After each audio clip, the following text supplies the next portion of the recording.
이 시간 우리가 진짜 해야 할 싸움이라는 제목으로 하나님 말씀 전하도록 하겠습니다. 우리가 이 땅에 그리스도인으로 살아가면서 우리가 반드시 해야 되는 싸움, 또 우리가 진짜 해야 되는 싸움이 있습니다.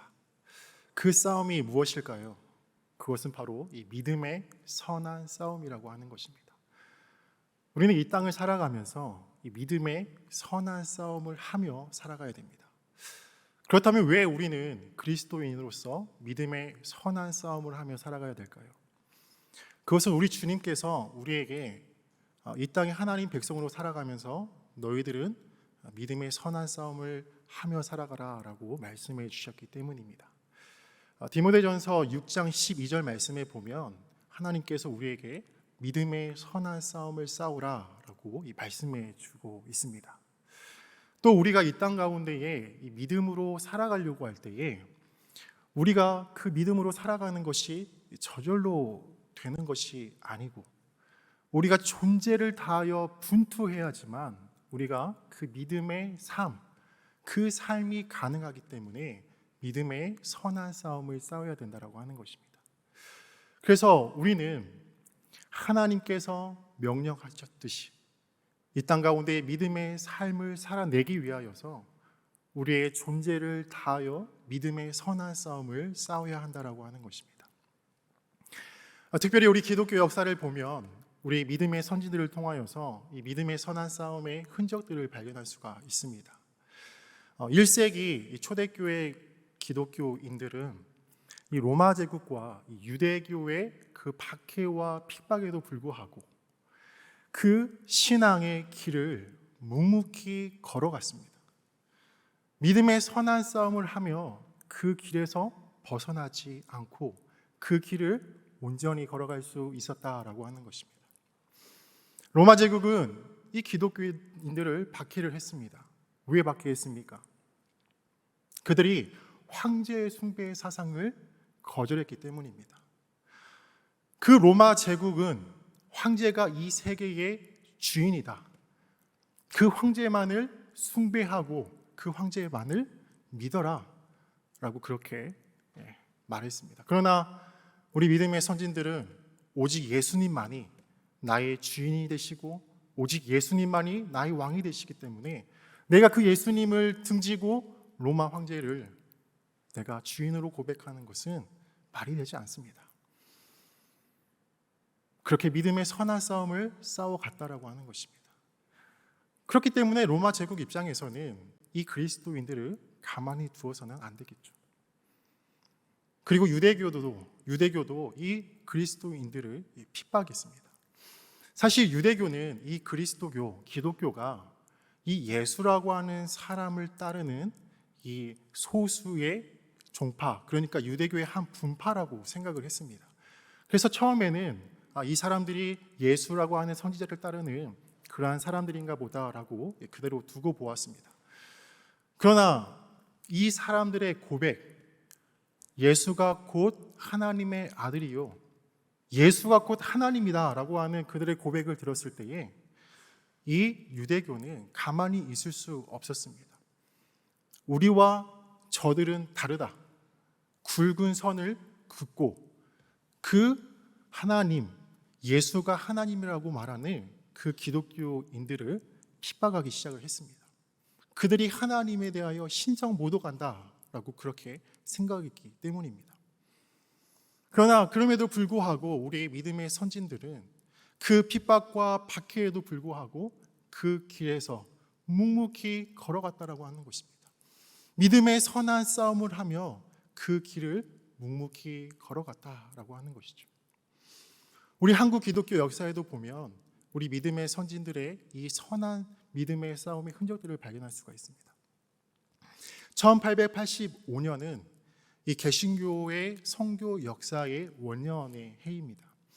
1885년 인천 제물포항을 통하여서 이 언더우드 선교사님과 아펜젤로 선교사님이 들어오셨습니다. 그리고 그 조선 땅에 들어와서 민중들에게 복음을 전했습니다. 그 복음을 선포했을 때에 사람들이 그 복음에 대해서 관심을 갖기 시작했고 그 사람들 중에는 이 복음을 믿는 사람들이 생겨나기 시작하였습니다. 그런데 아주 독특하게도 처음에 그 복음에 대하여 반응했던 사람들은 여성들, 어린이들, 그리고 그 당시의 노비들과 천민들이었습니다. 이 사람들은 그 하나님이 사람들을 차별 없이 그리고 무시하지 않고 그리고 예수 그리스도를 믿으면 모두 다 구원해 주신다라고 하는 그 무한한 사랑에 감격하여 그 복음을 믿기 시작했던 것입니다. 늘 무시당하고 늘 억압당하고 늘 차별당하는 그들을 차별 없이 사랑해 주시는 그 하나님의 사랑에 감격했던 것이죠. 그런데 그 조선 사회에 이 복음을 배척하는 이들이 있었습니다. 바로 이 권력층이었습니다. 소위 양반들은 이 복음에 대하여서 거부했던 것입니다. 왜냐하면 그 당시 조선 사회는 성리학이 지배적이었기 때문에 이 사람의 높낮이가 있다라고 하는 것이 그 사회의 이치였습니다. 여성은 남성을 섬겨야 되고 노비는 양반을 섬겨야 되고 하층민은 상층민을 섬겨야 되는 그 사회가 바로 성리학이 지배하고 있었던 조선 사회였습니다. 그러니 이 복음, 하나님이 모든 사람들을 사랑하시고 너희들도 하나님처럼 모든 사람을 형제 자매로 사랑하라 라고 했던 이 복음이 그들에게는 이 거부감이 들었던 것이죠. 그래서 그들은 이 복음에 대해서 배척하고 이 복음에 대해서 거부했습니다. 그러나 이 복음에는 능력이 있기 때문에 그 복음이 양반들의 마음에 들어갔고 그 양반들의 마음을 흔들었고 그 양반들이 이 복음을 믿기 시작했던 것입니다. 그래서 양반들 중에는 이 복음의 능력으로 그의 삶이 변화되고 그의 삶이 뒤집어지는 그런 양반들이 생겨나기 시작을 했습니다. 그런데 그들이 하나님의 사랑으로 구원받았다라고 하는 것은 너무나도 깊은 소식이었지만 이들이 이제 복음의 삶을 살아가야 된다라고 하는 것은 여간 힘든 일이었다라고 하는 것입니다. 하나님의 말씀을 읽으면 읽을수록 하나님의 말씀을 들으면 들을수록 하나님께서 내 아내만 사랑해라, 노비와 천민들을 평등하게 대하고 그들에게 폭언과 폭행을 행하지 말고 그들에게 정당한 임금을 주어 그들에게 노동을 맡겨라 라고 말씀하시는 것입니다. 성도 여러분, 오늘날에는 이것들이 상식이기 때문에 우리가 그렇게 할 수 있는 것이 쉬워 보이지만 그 조선 사회에서 그 삶을 역행하여 그러한 삶을 살아간다고 하는 것은 정말로 자기의 뼈를 깎지 않는 이상에는 그러한 삶을 살아갈 수가 없다라고 하는 것이죠. 양반들은 괴로웠습니다. 그러나 양반들은 믿음의 선한 싸움을 싸우면서 이전 것은 버리고 선한 것을 택하는 싸움을 했습니다. 첩을 얻지 않았습니다. 그리고 노비들에게 폭언을 행하지 않고 폭력을 행사하지 않았습니다. 그들에게 정당한 임금을 주어 그들에게 노동을 맡겼습니다. 그들은 선한 믿음의 싸움, 이 싸움을 계속적으로 해나갔다라고 하는 것입니다. 성도 여러분, 이렇게 우리의 믿음의 선진들은 그들의 존재를 다하여 믿음의 길을 온전히 걸어가기 위하여 믿음의 선한 싸움을 했다라고 하는 것입니다. 그리고 우리도 그 선진들의 믿음의 흔적을 보면서 하나님께서 우리도 그와 같은 믿음의 선한 싸움을 하기를 원하신다라고 하는 것입니다. 그리하여 우리가 하나님께서 우리에게 주신 이 믿음이라고 하는 그 길을 온전히 걸어가기를 원하신다라고 하는 것이죠. 오늘 우리가 읽은 말씀 히브리서도 바로 이와 같은 맥락에서 읽을 수 있습니다. 히브리서 저자는 이제 유대교로 다시 돌아가려고 하는 유대계 기독교인들에게 너희가 믿음의 선한 싸움을 하여 예수 그리스도 안에 머물라 라고 그렇게 예절하게 권면하고 있는 것을 볼 수 있습니다. 그들이 복음을 들어서 그들이 예수님을 믿었지만 그들에게 직면한 핍박과 박해로 인하여서 나는 다시 유대교로 돌아가서 유대교의 그늘 아래 머물러야 되겠다라고 생각한 그들에게 당신들은 그 유대교로 돌아가지 말고 믿음의 선한 싸움을 싸워서 예수 그리스도 안에 머무르십시오. 그렇게 당부하고 권면하고 있다라고 하는 것입니다. 그리고 오늘 말씀을 통하여서 히브리서 저자는 그들에게 어떻게 믿음의 선한 싸움을 잘할 수 있을지, 어떻게 이 싸움에서 우리가 승리할 수 있을지에 대하여서 그들에게 말하고 있다라고 하는 것이죠. 궁극적으로 하나님께서 그들에게 말씀해 주고 계신다라고 하는 것입니다. 그리고 이 말씀은 오늘 이 말씀을 보는 우리에게도 동일하게 이 시대 가운데에 우리가 믿음의 선한 싸움을 통하여 하나님의 것을 택하여 살아가는 우리가 어떻게 믿음의 선한 싸움을 잘할 수 있을지에 대하여서 중요한 이 방법들을 알려주고 있다라고 하는 것입니다. 오늘 말씀을 통하여서 우리가 어떻게 믿음의 선한 싸움을 잘할 수 있을지에 대하여 살펴보기를 원합니다. 먼저 하나님께서는 우리가 믿음의 그 선한 싸움을 잘하기 위하여 예수님을 잘 알고 또 예수님에 대한 믿음을 확실히 붙잡으라라고 말씀해 주고 계십니다. 우리 히브리서 4장 14절 말씀을 우리 함께 읽겠습니다. 시작. 우리에게 큰 대제사장이 계시니 승천하신 이 곧 하나님의 아들 예수시라.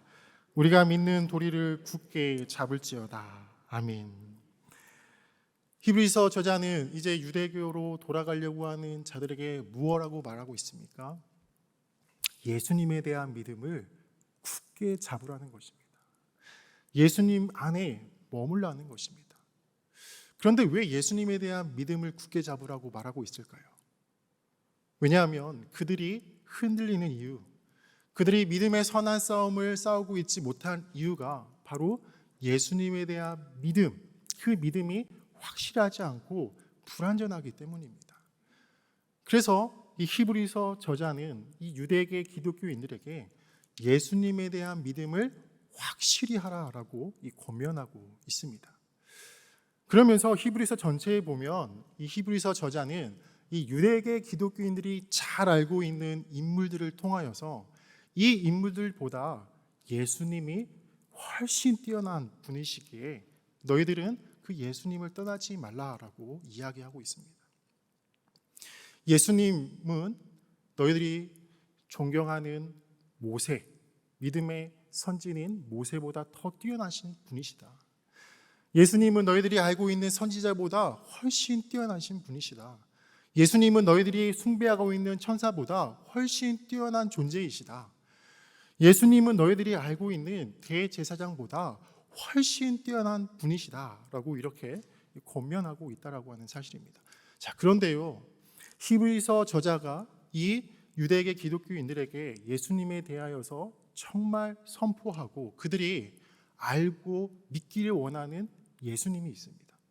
그것은 그 히브리서 저자가 그 구약의 배경에 있는 인물들을 소개하기 전에 먼저 예수님에 대하여서 말씀해 주고 말하고 있다라고 하는 것입니다. 우리 히브리서 1장 2절에서 3절 말씀을 우리 함께 읽도록 하겠습니다. 우리 히브리서 1장 2절에서 3절 말씀입니다. 우리 함께 읽겠습니다. 시작. 이 모든 날 마지막에는 이들을 통하여 우리에게 말씀하셨으니 이 아들을 만유의 상속자로 세우시고 또 그로 말미암아 모든 세계를 지으셨느니라. 이는 하나님의 영광의 광채시요 그 본체의 형상이시라. 그의 능력의 말씀으로 만물을 붙드시며 죄를 정결하게 하는 일을 하시고 높은 곳에 계신 지극히 크신 이의 우편에 앉으셨느니라. 아멘. 예수님이 이와 같은 분이라는 것입니다. 그들에게 구약의 인물들을 통하여서 예수님이 누구이신지 말씀하고 있지만 히브리서 저자가 궁극적으로 전하고 그들이 믿기를 원하는 예수님이 바로 2절과 3절에 나오는 예수님이라고 하는 것입니다. 예수님은 누구이십니까?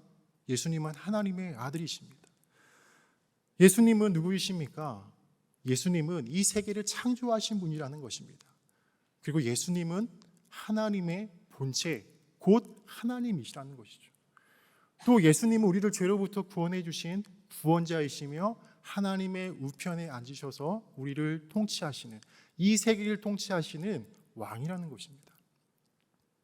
이렇게 히브리서 저자는 지금 믿음이 흔들리고 있어 궁극적으로 믿음의 선한 싸움을 하지 못하고 있는 이 유대계 기독교인들에게 예수님에 대하여 잘 알고 예수님에 대한 그 믿음을 확실히 하여 믿음의 선한 싸움을 싸우라라고 권면하고 있다라고 하는 것입니다.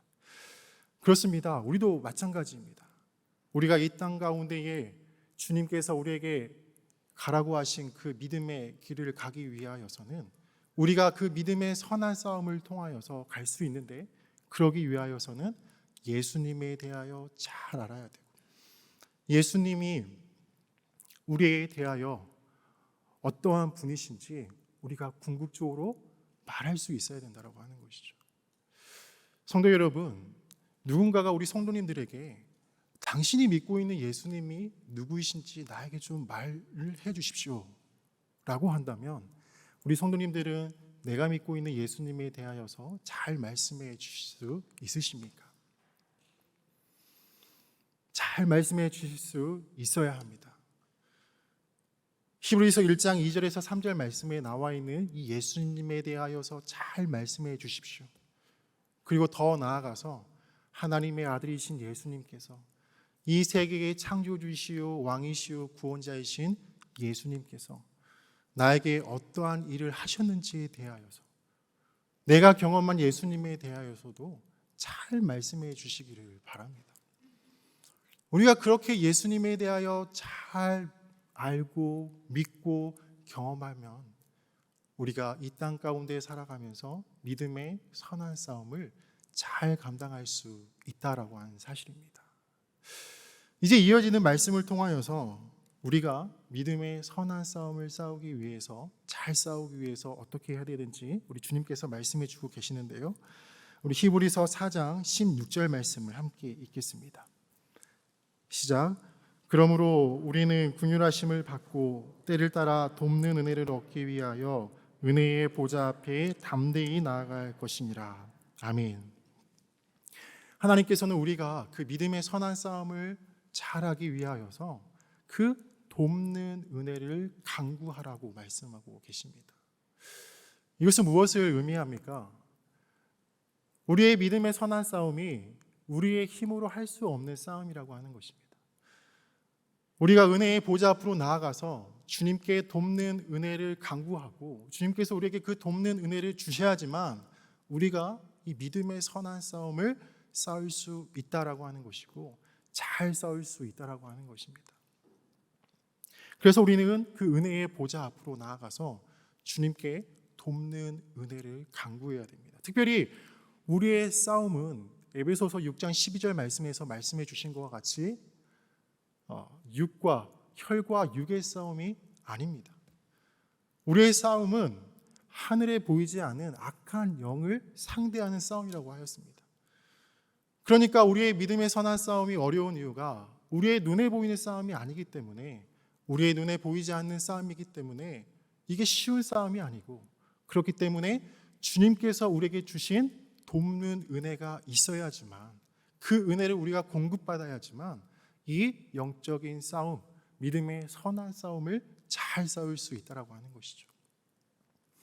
특별히 예수님께서 우리에게 이 모범을 잘 보여주셨습니다. 마가복음 1장 35절 말씀에 보면 예수님께서는 새벽에 아직 날이 밝기 전에 한적한 곳으로 가셔서 하나님께 기도하시며 하루를 시작하셨다라고 기록되어져 있습니다.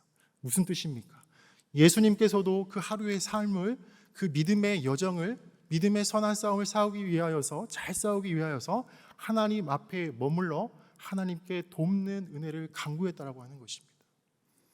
그리고 예수님 사역하실 때마다 산에 오르셨다라는 말씀이 종종 기록되어져 있는데, 그 산에 오르셨다라고 하는 것은 예수님께서 하나님께 나아가서 계속적으로 그 돕는 은혜를 구하셨다라고 하는 것을 의미를 한다라고 하는 것이죠. 우리 주님께서도 하나님께 돕는 은혜를 구하시고 그 믿음의 선한 싸움을 하셨다라고 하는 것입니다. 그 돕는 은혜를 가지고 선한 싸움을 하셨다라고 하는 것이죠. 또 구약에 보면 다니엘도 마찬가지입니다. 다니엘도 이 바벨론의 포로로 끌려갔습니다. 이 바벨론의 신이 누구입니까? 마르둑이라고 하는 신입니다. 바벨론의 세계는 마르둑이 주인이 되고 있는 세계입니다.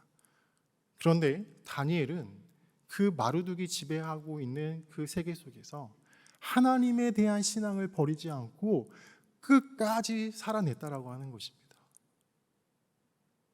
이게 얼마나 대단한 일입니까? 그런데 다니엘이 어떻게 그렇게 그 야훼 신앙을 버리지 않고 그 신앙을 붙잡고 끝까지 살아낼 수 있었을까요? 그가 믿음의 선한 싸움을 싸웠기 때문입니다. 하나님의 것을 계속적으로 선택했기 때문이죠. 그리고 그 비결은 그가 하나님 앞에 하루에 3번 나아가서 하나님께, 하나님, 오늘도 주님의 그 신앙에서 내가 벗어나지 아니하도록 나에게 돕는 은혜를 주십시오. 나에게 돕는 은혜를 주십시오. 그렇게 간절히 기도하지 않았겠습니까? 그래서 우리는 이 땅을 살아가면서 그 믿음의 선한 싸움, 하나님의 것을 택하는 그 싸움을 계속적으로 잘하기 위하여서는 우리가 은혜의 보좌 앞으로 나아가서 주님의 돕는 은혜를 구해야 된다고 하는 것입니다. 특별히 그러한 의미에서 우리가 아침 기도와 점심 기도와 저녁 기도가 굉장히 중요합니다. 아침과 점심과 저녁에 시간을 정하셔서 계속적으로 우리가 기도할 때에 우리가 하나님께 그 돕는 은혜를 망각하지 않고 하루를 살아갈 수가 있다고 하는 것입니다. 그래서 아침에 충분히 하나님께 머무르시고 또 점심에 점심밥을 드시고 또 일과를 시작하기 전에 5분이든 10분이든 하나님 앞에 머무는 시간을 정하십시오. 그리고 저녁 때 잠자리에 들기 전에 하나님, 오늘 하루도 하나님께서 돕는 은혜를 베풀어 주셔서 제가 믿음의 선한 싸움을 잘 싸웠습니다. 감사하시고 하나님, 내일도 주님의 그 돕는 은혜를 기대합니다. 하나님, 저와 함께하여 주심에 감사합니다. 우리가 그렇게 기도하며 나아갈 때 우리가 믿음의 선한 싸움을 싸우는 그 기도, 그 돕는 은혜를 망각하지 않고 우리가 그 은혜 없이 살아가는 그 상황이 우리에게 이어지지 않고 계속적으로 기도하면서 주님의 돕는 은혜로 살아갈 수가 있다라고 하는 것입니다. 성도 여러분, 아침과 점심과 저녁에 시간을 정하여서 주님께 돕는 은혜를 간구하시기를 간절히 바랍니다. 그때 우리가 믿음의 선한 싸움을 잘 싸울 수가 있습니다. 이제 마지막으로 우리 주님께서 우리가 이 땅에 살아가면서 믿음의 길을 온전히 나가기 위한 그 믿음의 선한 싸움을 잘 싸우기 위하여 우리에게 예수님의 순종의 본을 본받으라, 적극적으로 순종해라 라고 말씀해 주고 계십니다. 우리 8절에서 10절 말씀을 우리 함께 읽도록 하겠습니다. 시작. 그가 아들이시면서도 받으신 고난으로 순종함을 배워서 온전하게 되셨은즉 자기에게 순종하는 모든 자에게 영원한 구원의 근원이 되시고 하나님께 멜기세덱의 반차를 따른 대제사장이라 칭하심을 받으셨느니라. 아멘. 예수님께서는 하나님께 순종하셨습니다. 예수님께서는 하나님께 순종하여서 온전하게 되셨습니다. 예수님께서는 하나님께 순종하여서 구원의 뭐가 되셨다라고 말씀을 말하고 있습니까? 근원이 되셨다라고 말씀하고 있습니다. 또 예수님께서는 하나님께 순종하여서 대제사장이라고 칭함을 받았다라고 말씀하고 계세요. 그런데 우리가 여기서 주목해야 할 단어가 하나 있습니다. 무엇입니까? 바로 고난이라고 하는 것입니다. 예수님께서는 그 고난 가운데에 하나님께 순종했다라고 하는 것입니다. 그래서 히브리서 저자는 그 유대계 기독교인들에게 예수님께서 고난 가운데에 하나님께 순종했듯이 너희도 고난 가운데 있지만 예수님께 적극적으로 순종하라, 믿음의 선한 싸움을 싸우라고 하는 것입니다. 그 고난 가운데에 우리가 예수님께 순종할 때에 너희의 믿음이 온전하여질 것이다. 너희가 그 구원의 감격으로 선한 싸움을 계속할 수 있을 것이다. 너희가 주님께 순종함으로 인하여서 그 하나님 나라 백성된 정체성을 온전히 이어서 살아갈 수 있을 것이다. 그래서 그 믿음의 선한 싸움을 온전히 해나갈 수 있을 것이다 라고 이렇게 고민하고 있는 것입니다. 그렇게 우리가 믿음의 선한 싸움을 온전히 하기 위하여서는 우리가 순종해야 된다고 하는 것이죠. 순종이 곧 온전한 믿음의 선한 싸움이기 때문입니다. 특별히 누가복음 10장 말씀에 보면 예수님께서 이 선한 사마리아의 이야기를 통하여서 이 순종에 대하여 강조하고 있는 말씀을 우리는 볼 수 있습니다. 율법 교사가 예수님께 와서 예수님 어떻게 하면 영생을 얻을 수 있습니까? 라고 질문했을 때에 예수님께서 이 선한 사마리아 이야기를 하시면서 마지막에 뭐라고 말씀하십니까?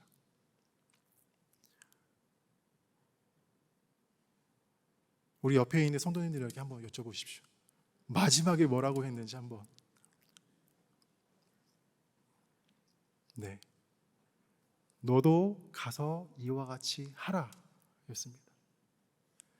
너도 가서 이와 같이 하라는 것입니다. 하나님께서 너희들에게 사랑하라 라고 말씀하셨는데 너도 이와 같이 가서 순종하라는 것입니다. 순종하여 믿음의 선한 싸움을 잘 싸우라는 것입니다. 성도 여러분, 이와 같이 우리가 순종할 때에 믿음의 선한 싸움을 온전히 싸워나갈 수 있다는 것입니다. 그 믿음의 길에서 우리가 이탈하지 않고 온전히 우리가 그 믿음의 선한 싸움을 할 수 있다라고 하는 것이죠. 그런데요, 우리에게는 어려움이 있죠. 이 순종이 만만치 않다라고 하는 것입니다. 이 순종이 결코 쉽지 않다라고 하는 것입니다. 왜 그렇습니까? 우리가 너무 연약하기 때문이죠. 우리가 한 번, 두 번은 순종해도 꾸준히 순종하기가 쉽지 않다라고 하는 것입니다. 우리가 너무나도 연약하기 때문입니다. 우리의 마음도 연약하고 우리의 육신도 연약하기 때문이죠. 그런데 좋은 방법이 있습니다. 우리 혼자 순종하면 어렵지만 함께 순종하면 그 순종이 쉬워진다라고 하는 것입니다. 성도 여러분, 우리가 기도하려고 할 때 이 기도하는 것이 지속적으로 이루어지기 위하여서는 굉장히 힘듭니다. 예를 들어서 제가 앞전에 말씀드렸듯이 아침 기도, 점심 기도, 저녁 기도 내가 해와야 되겠다 결단하지만 이거 한 3일 가면은 못할 가능성이 많이 있습니다. 그래서 우리 성도님들 중에 한 5분씩 이렇게 짝을 지어서 단톡방을 한번 만들어 보십시오. 그래서 그 단톡방을 만들어서 아침 기도하면 아침 기도했습니다. 점심 기도하면 점심 기도했습니다. 저녁 기도하면 저녁 기도했습니다. 라고 그렇게 한번 올려보십시오. 그러면 상당히 내가 그 기도에 대한 순종을 잘 할 수 있게 된다라고 하는 것입니다. 내가 만일 이것을 까먹고 지나갔을 때에도 누군가 기도를 했다 올려주면 또 기억하면서 또 기도의 자리로 나아갈 수 있습니다. 성경 읽기도 마찬가지입니다. 내가 이 성경 말씀을 꾸준히 읽어나가는 것 보통 어려운 거 아닙니다. 그러나 하루에 한 장씩 내가 읽어나가야 되겠다. 그리고 한 5명씩 또 10분씩 짝을 지어서 단톡방을 만들고 예를 들어서 히브리서를 읽어가자. 하루에 한 장씩 읽어가자라고 우리가 정하고 읽을 때마다 우리가 히브리서 1장 읽었습니다. 2장 읽었습니다. 그렇게 단톡방에 올리면서 성경을 읽어가면은요, 그 말씀에 대한 순종이 훨씬 더 쉬워진다라고 하는 것입니다. 그래서 우리가 혼자 하면 순종이 어렵지만 함께 할 때 이 순종이 쉬워진다라고 하는 것이죠. 그래서 우리가 함께 순종하시기 바랍니다. 함께 믿음의 선한 싸움을 싸워 나가는 것입니다. 전도도 마찬가지입니다. 혼자 하면 힘들지만 함께 하면 쉬워진다라고 하는 것입니다. 그래서 성도 여러분, 우리가 믿음의 선한 싸움을 잘하기 위하여서는 온전히 적극적으로 순종해 나가시기를 간절히 바랍니다. 그때에 우리의 믿음의 선한 싸움을 잘 싸워 나갈 수가 있습니다. 성도 여러분, 오늘 말씀을 통하여서 하나님께서는 우리가 이 땅 가운데에 믿음의 선한 싸움을 온전히 잘 싸워 나가기를 원하십니다. 믿음의 선한 싸움을 잘 싸워 나가고 계십니까? 믿음의 선한 싸움을 잘 싸워 나가기 위하여서 오늘 말씀에서 말씀하셨다시피 하나님께서 우리에게 말씀해 주셨다시피 온전히 예수 그리스도에 대한 믿음을 확실히 하시기 바랍니다.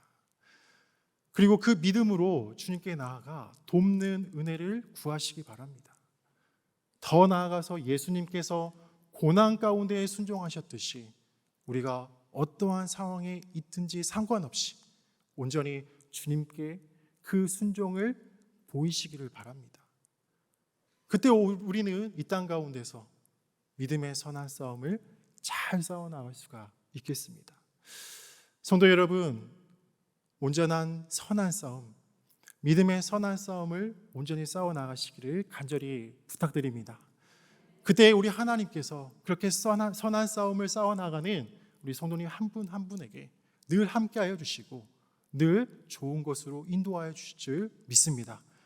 그리고 우리 모두가 이 땅 가운데 온전한 하나님의 백성으로 살아가 그 믿음의 길을 끝까지 걸어 나가시기를 간절히 바랍니다.